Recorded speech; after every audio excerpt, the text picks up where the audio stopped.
Welcome to nurse নির্মাণ। Facebook, YouTube আর news চ্যানেলে এখন আলোচনা চলছে করোনার মতো আরেকটি ভাইরাস নিয়ে। কি মনে হচ্ছে আবার লকডাউন হতে পারে? চলুন এই ভাইরাস সম্পর্কে একটু জেনে নেওয়া যাক। এই ভাইরাসের নাম হিউম্যান মেটানিউমো ভাইরাস অর্থাৎ HMPV। এখন নিউজ চ্যানেলের হেডলাইন হলেও HMPV প্রথম আবিষ্কৃত হয়েছিল 2001 সালে নেদারল্যান্ডে।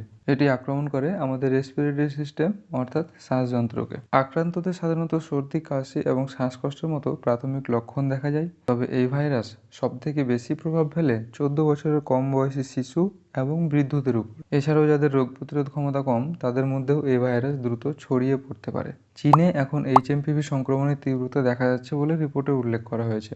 তবে আমাদের দেশের কি পরিস্থিতি? ভয়ের কিছু নেই। বর্তমানে HMPV কোভিড-19-এর মতো গুরুতর হয়ে ওঠেনি। বিশেষজ্ঞরা জানাচ্ছেন সঠিক স্বাস্থ্যবিধি মেনে চললেই সংক্রমণের ঝুঁকি কমানো সম্ভব। তাই আতঙ্কিত না হয়ে সাবধানতা অবলম্বন করুন আর কোনো উপসর্গ দেখা দিলে অবিলম্বে চিকিৎসকের পরামর্শ নিন। আপনার মতামত আমাদের কমেন্ট করে জানান। আরও ইনফরমেটিভ ভিডিও পেতে নার্স নির্মাণকে সাবস্ক্রাইব করুন।